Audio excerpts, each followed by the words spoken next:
Number আমাকে নিতে হবে, আমার সমস্যা হলে আমি আপনাকে ফোন করব। আর একটা কথা কি বলবেন, সাহেব অনেক হয়েছে, এবারে যখন অ্যাপ্লিকেশন করার সময় আসবে অ্যাপ্লিকেশন করব, আমরাও সাবসিডিতে মালটা আমি নিতে চাই। আপনি এত কৃষক আছেন, কোনোদিন সাবসিডিতে দুটো এই ধান গাছের চারা পেয়েছেন? এই পেয়েছেন আপনারা কারা? চুরি তো হয় শুনেছি, এখানে তো পুকুর চুরি দেখছি, কেউ পাননি? তাহলে তৃণমূলের নেতারা বলবে নওশাদ সিদ্দিকীর নামে এবার তুড়ে দেবে আমি যাওয়ার পরে। এই লুট হয়ে যাচ্ছে, প্রতি বছরে নিয়ম করে করে আসে গরিব কৃষকদের জন্য, গাছ আসে, চারা আসে বিনামূল্যে বিতরণ করার জন্য, সেগুলো যায় কোথায় আপনি জানেন না, আপনাকে জানানো হয় না। বাইপাস হয়ে একবার আসলো, নোট হলো, চলে গেল মার্কেটে বিক্রি হতে, আবার আপনি ওই চারাগুলো আবার হয়তো কিনে নিয়ে আসছেন, এসে লাগাচ্ছেন।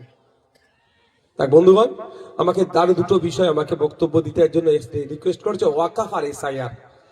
এসআইআরটা বলি, আমি আমার বক্তব্য মনে আপনারা শুনেছিলেন যে এসআইআর নিয়ে আতঙ্কিত হবেন না। এই বক্তব্য বলার জন্য আমাকে অনেকে বলেছে বিজেপির দালাল হ্যান ত্যান। আচ্ছা, আপনি আতঙ্কিত হলে সমস্যা কি সমাধান হয়ে যাবে? যে গণনা ফর্মটা দিয়েছিল, ওই গণনা ফর্মটা যদি আতঙ্কিত হয়ে ফিল আপ করেন তো ভুল হবে, আর ঠান্ডা মাথায় ফিল আপ করলে ঠিক হবে। আমি একটা উদাহরণ দিচ্ছি, আপনারা চাষি ভুষি মানুষ আরো ভালো বলতে পারবে। গ্রামীণ সমস্যা, এটা সাপে কামড়ে মারা গেছে, এই ধরনের ঘটনা এখানে অহরহ আছে তো। আবার সাপে কামড়ে হসপিটালে পৌঁছে গিয়েছে, বেঁচে গিয়েছে, এই ধরনের ঘটনা আছে। সাপে কাটার সাথে সাথে মারা গেছে, এটা ঘটনা আছে তো। কিন্তু মেডিকেল সায়েন্স বলছে 100 মিনিটের মধ্যে 100 মিলিগ্রাম অ্যান্টিভেনাম বা এভিএস যদি তার শরীরে প্রয়োগ করা হয়, সাপে কাটা রোগীর সে বেঁচে যাবে। মেডিকেল সায়েন্স এটা বলছে। আর তাহলে আপনার এখানে সাপে কাটার সাথে সাথে মরলো কি করে? তাহলে আপনারা মিথ্যে কথা বলছেন। আপনারা কি মিথ্যে কথা আমাকে বলছেন? আপনারাও সত্যি কথা বলছেন, মেডিকেল সায়েন্সও সত্যি কথা বলছে। কিন্তু জানতে হবে, সাপের কামড়ে সাথে সাথে কোনো রোগী মরে না। মরে কেন জানেন? হার্ট অ্যাটাক করে, ভয় পেয়ে, আতঙ্কে মারা যায়। তো আপনাকে যদি আতঙ্ক ঢুকিয়ে দিয়ে এসআইআর এর ও ভালো ফর্মে আপনি ভুল করবেন, ভালো জিনিসও ভুল করবেন।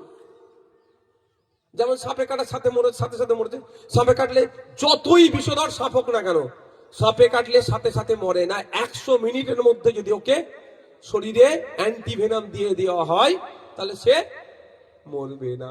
এই সাপে কাটার কথা হচ্ছে, আবার একটা কৃষকের কথা মনে পড়ে গেল। কৃষকরা সাপে কেটে মারা যায় তো 2 লক্ষ টাকা ক্ষতিপূরণ পাওয়া যায়। কেউ এর আগে বলেছে আপনাদের? তাহলে 2 লক্ষ টাকা কেন বলেনি?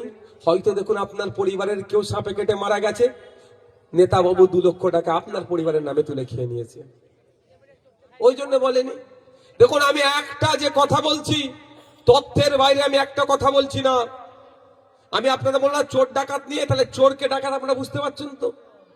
আপনারা চাষিভুষি মানুষ, গরু আছে, ছাগল আছে, গরিব মানুষ, মাঠে ঘাটে বেঁধে রাখেন।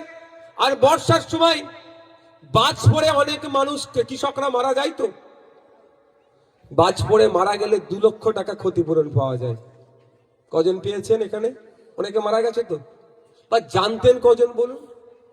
একজন যদি জেনে থাকে একটা হাত তুলে দেখালে আমি নিজেকে বলবো, না আমার সরকার ঠিক চলছে বাংলার। একজন জানেন? আমি দুটো কথা বললাম। তাহলে কোথায় যাচ্ছে টাকাগুলো? জানাচ্ছে না কেন? জানাচ্ছে না এই জন্যই হয়তো আপনার এখানে কেউ বাজ পড়ে মারা গেছে বলে কারো সর্বনাশ, কারো পৌষ মাস। কেউ মারা গেছে তার সর্বনাশ, আর পৌষ মাস হচ্ছে ওই নেতাগুলোর, যে ওর মাথার টাকাটা তুলে আমি নেবো। যাক, এসআইআর। তাহলে